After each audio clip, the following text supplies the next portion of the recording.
Hello everyone, मेरा नाम है दीपक और आप देख रहे हो एजुकेशन प्राइम। तो आज के इस सेशन में हम बात करने वाले हैं जो भी आईबीपीएस का ज्वाइनिंग प्रोसेस है, आईबीपीएस पीओ का या फिर क्लरिकल का भी। तो हमें क्या क्या डॉक्यूमेंट चाहिए हैं, क्या इंडेमनिटी बॉन्ड होता है, किस तरह से हमें लेके जाना है और क्या क्या मतलब रहने वाला है, वो मैं आपको बता देता हूँ। तो ये मेरी मेल है, आपको सबसे पहले मेल आएगी और कुछ लोगों को मेल आ चुकी है और उसके बाद आएगा आपको एक पोस्ट मिलेगी इंडियन पोस्ट की तरफ से। तो सबसे अगर पोस्ट नहीं भी मिलती तो भी कोई बड़ा इशू नहीं है। तो ये मेरी मेल आई थी 12 मई को 2022 को, ठीक है। और उसके बाद क्या था, शायद एक वीक के अंदर अंदर मेरे को वो मिल गया था और मेरा पोस्ट भी आ गई थी एक वीक के अंदर अंदर। और मेरे को ज्वाइन करना था 30 मई को। तो फुल जल्दी ज्वाइनिंग होने वाली है। पहले क्या हुआ था कि कोविड का टाइम था तो लेट ज्वाइनिंग हुई थी, सितंबर में हुई थी शायद हमसे पहले वाले बैच की। लेकिन लास्ट ईयर 30 मई को हो गई थी और इस बार शायद और भी जल्दी हो जाएगी। तो आइए बात करते हैं कि जैसे कि आपके पास मेल आया होगा कि ऐसे my mail is like that, Deepak हसा son of mister Baljeet Singh, dear candidate, आप यहाँ पे सिलेक्ट हुए हो और प्लीज़ मेक नोट ऑफ क्या क्या चीज़ों को हमें नोट करना है।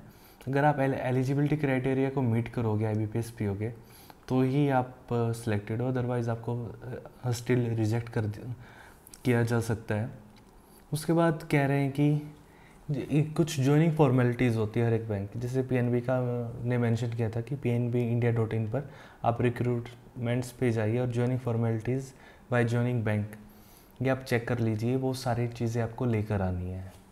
और हालांकि ये मेल आने से पहले ही मैं पीएनबी इंडिया को फॉलो कर रहा था। जो भी आपका कंसर्न बैंक है उसमें रिक्रूटमेंट्स में जाइए और चेक कीजिए कि क्या क्या चीज़ें उसमें। तो ज्वाइनिंग में जो सबसे मेन चीज़ होती है ना, वो है एक आपका इंडेमनिटी बॉन्ड।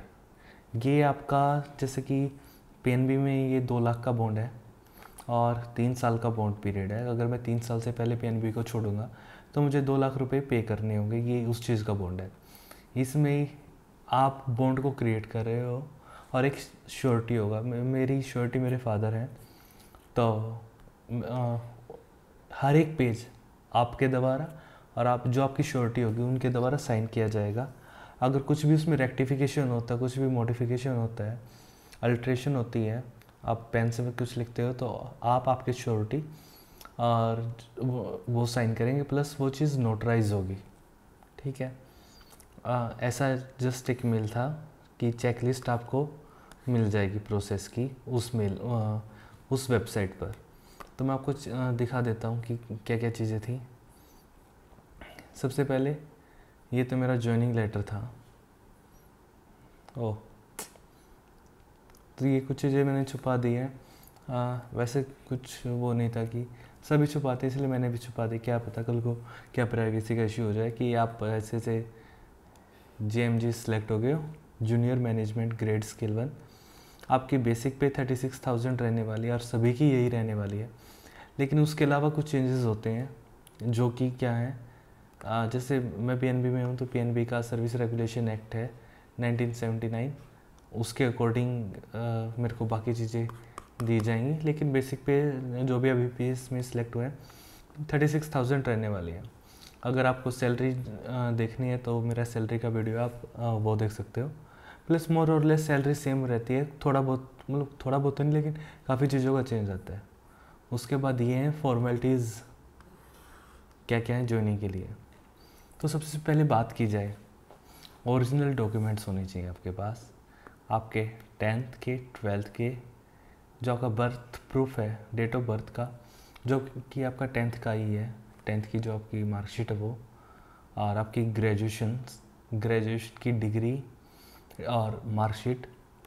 एक चीज़ और बताना चाहूँगा जो कि बहुत ज़रूरी है, जो आपकी 10th 12th की मार्कशीट है ना, वो भी इम्पोर्टेंट है, और उसी के साथ पासिंग सर्टिफिकेट, ये इक्वली इम्पोर्टेंट है। इक्वली क्या, दोनों ही बहुत ज़्यादा इम्पोर्टेंट है, क्योंकि इसके बिना आपकी ज्वाइनिंग नहीं होगी। अगर बाई चांस अगर आप भूल जाते हो अगर आप कोई भी चीज़ भूल जाते हो तो बहुत चिल माहौल रहने वाला है वहाँ पे, आपको बहुत सपोर्टिव है, वो आपको निकालना नहीं चाहते हैं, तो आपको टाइम देते हैं कुछ कि आप इतने दिनों में सबमिट करवा दीजिए। अच्छा, वहाँ पे आपका बायोमेट्रिक होगा, आपका आइरिस वगैरह सब कुछ चेक होगा। अच्छा, और जो शायद 2015-16 से पहले के स्टूडेंट्स हैं उनके पास पासिंग सर्टिफिकेट नहीं होगा 10th और 12th का, तो लेकिन जो उससे पहले के हैं उनके पास मार्कशीट और पासिंग सर्टिफिकेट दोनों ही होने चाहिए।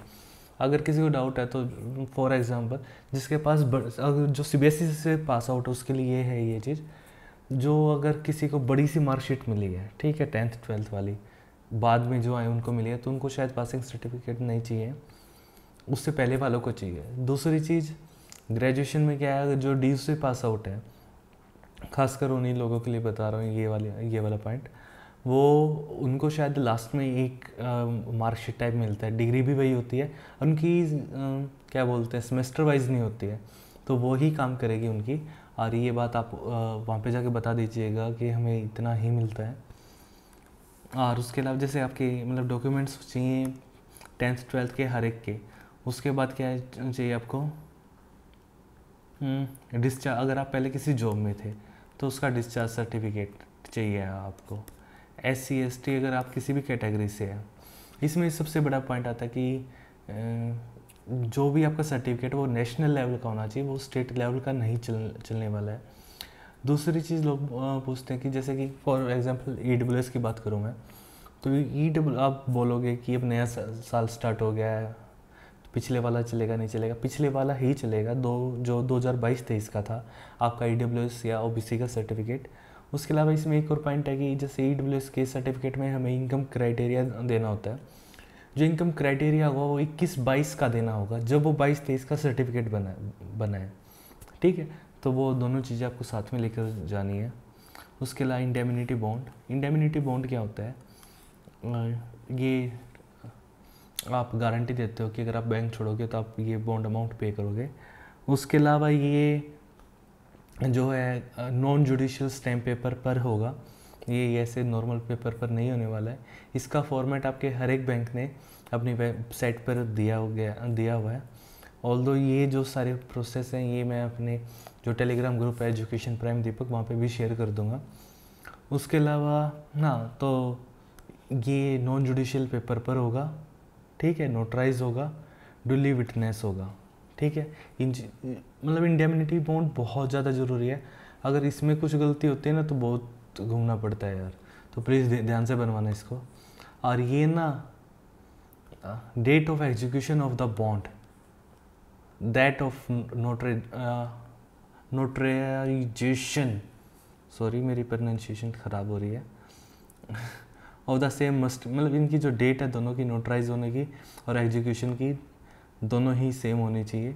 उसके अलावा है कि ensure submission of copies of photo ID, देखिए of duly signed surety in case of photo ID does not match, एक सेकेंड, हाँ, in case of photo ID of the surety does not contain his signature, the signature must be attested by the gazetted officer. देखिए जैसे कि आप अगर अपने parents से किसी से भी साइन करवा रहे हो तो आपको उनका पैन कार्ड देना होगा, ठीक है, पहली बात तो, और उनके सिग्नेचर मैच होने चाहिए। तो अगर आप इन केस जो आपके श्योरिटी के या फिर आपके सिग्नेचर वाले प्रूफ से जो कि हमारा पैन कार्ड होता है उससे मैच नहीं कर रहे हैं, तो आपका हर एक signature attested by gazetted officer होना चाहिए, ठीक है। Signature got attested by the gazetted officer, हर एक सिग्नेचर अटेस्ट होगा गस्टेड ऑफिसर के द्वारा। तो प्लीज़ मेक श्योर आपके साइन सेम, अदरवाइज़ नहीं है तो आप वहाँ पे जाके किसको ढूंढोगे। मैं आपको एडवाइस करूँगा कि अगर आपके साथ आपके फैमिली में कोई गस्टेड ऑफिसर है तो प्लीज़ उनको साथ लेकर जाइएगा, क्योंकि इस ज्वाइनिंग के टाइम पे बहुत सारे डॉक्यूमेंट्स में ये पंगा पड़ता है, तो वो वहाँ पे आपका अटेस्ट कर सकते हैं। मेडिकल फिटनेस सर्टिफिकेट, आपका एक मेडिकल होगा, ठीक है, आप गवर्नमेंट हॉस्पिटल, सिविल हॉस्पिटल कहीं से भी करवा सकते हैं, प्लस हर एक बैंक ने अपने ऑथराइज्ड प्राइवेट हॉस्पिटल्स भी बताए होंगे उस लिस्ट में, आप वहाँ से भी करवा सकते हैं, आप गवर्नमेंट में भी करवा सकते हैं। इसमें एक चीज़ जो सबसे ज़्यादा ज़रूरी है, जो आपका एक्सरे होगा और रेडियोलॉजी रिपोर्ट होगी, दोनों चीज़ें लेके जानी है। आप उनको बोलिएगा कि मेरे को दोनों ही चीज़ें चाहिए, क्योंकि मेरे साथ ये हुआ था कि मैंने गवर्नमेंट हॉस्पिटल में करवाया था, क्योंकि मेरी सिस्टर डॉक्टर है गवर्नमेंट हॉस्पिटल में, तो उन्होंने मेरे को सिर्फ रिपोर्ट दी थी, एक्सरे नहीं दिया था। इसी वजह से मुझे ज्वाइनिंग के टाइम पे दोबारा से एक्सरे करवाना पड़ा था, फिर उस डॉक्टर ने रिपोर्ट दी थी, तो मतलब बेवजह का चक्कर घूमना पड़ा था मेरे को। तो आप प्लीज़ दोनों चीज़ें लेकर आइएगा। हाँ, आपकी मर्ज़ी, आप प्राइवेट से भी करवाना चाहें तो प्राइवेट से करवा लीजिए। इसके ऊपर तो मैं एक सेपरेट चीज़ बताऊंगा कि मेडिकल में क्या क्या होता है लड़कों के लिए और लड़कियों के लिए, इससे नेक्स्ट वीडियो वही आएगी।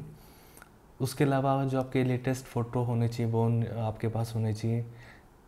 ये सिक्रेसी फॉर्म, आपका सेट का फॉर्म, लाइबिलिटी का फॉर्म। देखिए ये क्या है कि जो ये सिक्रेसी का फॉर्म है, ये आपको कंसर्न बैंक की वो ज्वाइनिंग फॉर्मेलिटीज़ में मिलेगा। जस्ट भरना है कि आप बैंक की प्राइवेसी सिक्रेसी को मेंटेन रखोगे। प्लस जो असेट एंड लाइबिलिटीज़ है वो क्या है कि आपके पास 25,000 से ज़्यादा का अगर आपके पास कुछ भी है, वो ही आपको ये बताना है कि मेरे पास ये आपका फ़ोन है। अगर आपका 25,000 से ज़्यादा फ़ोन, आपकी बाइक है, आपके पास प्रॉपर्टी है, आपके पास ज्वेलरी है, वो सारी चीज़ें आपको डिक्लेयर करनी है। आपकी लाइबिलिटी, आपके पास कोई लोन तो नहीं है, इस तरह की चीज़ें आपको बतानी होती है ज्वाइनिंग के टाइम पे। उसके अलावा to furnish name of two respectable person preferably known to the bank, not related to you reference, they should have known to you for more than. ये क्या है कि एक आपको वो देना है, कैरेक्टर सर्टिफिकेट तो नहीं बोलूँगा मैं इसको, जो एक रेफरेंस देना 2 लोगों का, कि जो आपसे ब्लड रिलेशन में रिलेटेड ना हो, थोड़े से पास के हों, जो आपको 5 सालों से ज़्यादा जानते हो, और बैंक के जानकार हो तो और भी अच्छा है। एक्चुअली क्या होता है कि मैंने जिन 2 लोगों का नाम लिया था उनके पास फिर वो गया था कि आप इनका कैरेक्टर डिफाइन कीजिए कि कैसा है ये आदमी या ये लड़की, और फिर वो उनको दोबारा से पोस्ट करते हैं वो लेटर, ठीक है, वो प्रॉपर डिफाइन करके। तो ये बहुत ज़रूरी होता है किसी ऐसे आदमी का ही देना जो आपका अच्छा जानकार हो, प्लस उनका एड्रेस ऐसा हो, फिजिबल हो कि बैंक का लेटर उन तक पहुंच जाए, और वो भी जल्दी से जल्दी बैंक को वो लेटर वापस, मतलब वो फिल करके वापस कर दें, ठीक है। उसके बाद क्या है कि इफ़ यू मतलब ऐसा फॉर एग्जांपल आप पूछोगे कि किसका नाम ले, आप मामा काका ताऊ का लिख दीजिए, लेकिन प्रेफरेंस कीजिए कि आपका अड़ोस पड़ोस से हो तो ज़्यादा अच्छा है। अगर आप गवर्नमेंट सेक्टर में हो तो उनका एनओसी वगैरह चाहिएगा for to submit self attestation, ठीक है। उसके बाद क्या है, बॉन्ड्स, पर्सनल डाटा फॉर्म, ठीक है, ये उसी में भी मिलेगा जो आपकी पर्सनल इंफॉर्मेशन है, हर एक चीज़ की वो आपको फिल करके देनी है। सेम वेबसाइट पर मिलेगा। 4 sets of attested with photograph, 4 set चाहिए इनको, अटेस्टेड होने चाहिए गस्टेड ऑफिसर से, by verification of your character and, ठीक है। इन चीज़ों का पुलिस की जो वेरिफिकेशन है वो बाद में होती है, स्टार्टिंग में नहीं होती है। मेरी शायद नवंबर या दिसंबर में हुई, मेरी शायद नवंबर एंड में हुई थी और मेरी ज्वाइनिंग में की थी, ठीक है। वो अपने आप आती है, उसके लिए पुलिस वेरिफिकेशन के लिए आपको टेंशन नहीं लेनी है, वो बैंक अपने आप पुलिस अथॉरिटीज़ को मतलब कांटेक्ट करेगा। उसके बाद क्या है कि ठीक है, 3 कैरेक्टर सर्टिफिकेट देने हैं आपको, जिनमें से एक तो वो है जो आपने लास्ट कॉलेज यूनिवर्सिटी अटेंड की है उनके हेड से होना चाहिए, ठीक है, ये तो कंपलसरी है। बाकी 2 अगर बैंक का एम्प्लॉय कोई मैनेजर वगैरह है, बैंक का नॉन है तो अच्छी बात है। अदरवाइज़ आप किन्हीं भी 2 गस्टेड ऑफिसर से कैरेक्टर सर्टिफिकेट बनवा सकते हैं, ज़रूरी नहीं बैंक वाले से बनवाना है, हो तो प्रेफरेंस है उस चीज़ की तो आप किसी से भी बनवा सकते हैं, लेकिन एक अब आपके लास्ट कॉलेज जो आपने अटेंड किया वहाँ से ज़रूर होना चाहिए। ये एसेट एंड लाइबिलिटी मैं आपको बता चुका हूँ। HRMS परफॉर्मा एक नॉर्मल परफॉर्मेंस में आप अपनी डिटेल भर के देंगे। HRMS मतलब आपका ID पासवर्ड एक बनता है, वो आपको ज्वाइनिंग के बाद काम आता है। ग्रेजुएटी नॉमिनेशन फॉर्म्स कि आप अपनी ग्रेजुएटी में अगर आपको कुछ हो जाता है, किसको नॉमिनेशन करोगे आप, पैन कार्ड का प्रूफ, पैन कार्ड, आधार कार्ड आपको देना है। एड्रेस प्रूफ आपका आधार कार्ड ही होता है, आधार कार्ड। एनपीएस का फॉर्म होता है जिसमें आपका एनपीएस में न्यू पेंशन स्कीम में आपका खाता खुलता है। अब देखिए documents to be submitted. Education के लिए आपको क्या क्या सबमिट करवाना है। 10th की मार्कशीट, पासिंग सर्टिफिकेट मैं आपको बता चुका हूँ। Same with 12th, same with graduation, PG, ये चीज़ें सेम रहने वाली है। अच्छा, documents to be submitted in respect of birth, ये आपका 10th की सर्टिफिकेट हो गया है। Document to be submitted in respect of caste, same चीज़ मैं आपको बता चुका हूँ। डॉक्यूमेंट्स फिजिकल, सेम चीज़। डिसेबिलिटी का आपका शायद 40% से ज़्यादा होना चाहिए। एनपीएस के लिए आपको क्या क्या, ये सारे फॉर्म आपको आपके कंसर्न बैंक की वेबसाइट पर मिलेंगे अलग से ही। एक कॉलम बना हुआ एनपीएस का, फिर उसके नीचे ये डिटेल एनेक्चर 1, 2, 3 इस तरह से देना होगा।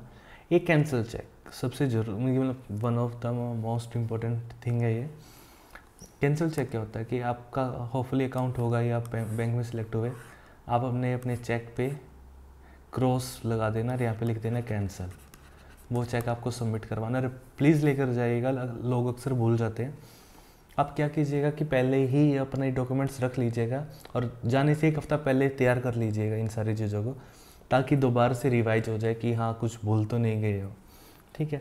इसके अलावा एक चीज़ और कहना चाहूँगा मैं आपको, हाँ इसमें कुछ पॉइंट रह तो नहीं गए। ठीक है, बैंक की वेबसाइट, आप अपने बैंक की वेबसाइट पर ज़रूर रेगुलर विजिट करते रहिएगा। कुछ भी अगर अपडेट आती है तो आपको बता देंगे। आपके पास 1-2 दिन पहले कॉल भी आएगा। आपको आपके ट्रेनिंग सेंटर पर जाना है, अच्छे से काम करना है। मतलब एक नई जर्नी स्टार्ट हो रही है। जब तक बैंक ज्वाइन नहीं करते इस लाइफ को एंजॉय कर लीजिए प्लीज़, क्योंकि ये पल दोबारा नहीं आएंगे। कि नौकरी मिल गई है ठीक है, खुशी है, लेकिन बेरोज़गारी का एक अपना मज़ा होता है, एक अपना टशन होता है। तो आशा करता हूँ आपको सेशन पसंद आया होगा।